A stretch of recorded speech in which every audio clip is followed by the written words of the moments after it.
Taliban fighters gathering in Ghazni, southwest of the capital Kabul, having resumed attacks on Afghan security forces. The rapid escalation of violence following the US Taliban agreement has led to an equal de-escalation of hope, ahead of inter-Afghan peace talks scheduled for March 10. Since the United States pledged to withdraw all forces within 14 months, the Taliban's tone has become less compromising. If God is willing, we are able to take over the control of Afghanistan. We don't expect any government to support us or give us something. We are capable of controlling the entire Afghanistan. An Islamic government will be formed and all people will be governed by it, and the Muslim people of Afghanistan will live a peaceful life. Despite the belligerence, the Taliban says it will talk with Kabul if there is a mass prisoner release, a precondition the country's president has already rejected. Our 5,000 prisoners will be released if God is willing. Then peace talks will start. Even if they're not, 100% of our prisoners will get released.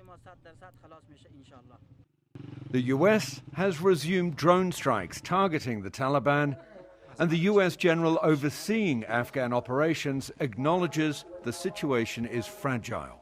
US officials say they have been in direct contact with the Taliban, warning them to scale back the attacks and abide by the commitments agreed to in Doha, while signaling the deal could be off if that doesn't happen.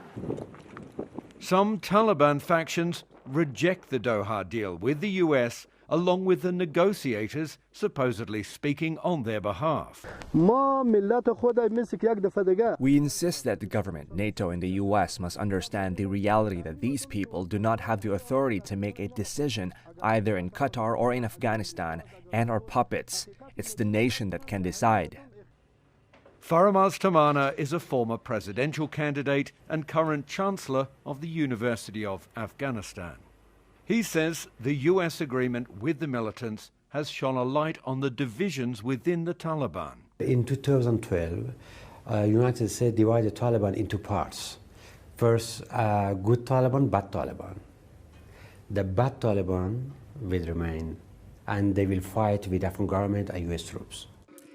A reality that has quickly cast a long shadow over any near-term prospect of peace in a country scarred by 4 decades of non-stop war. Jack Barton, CGTN, Kabul.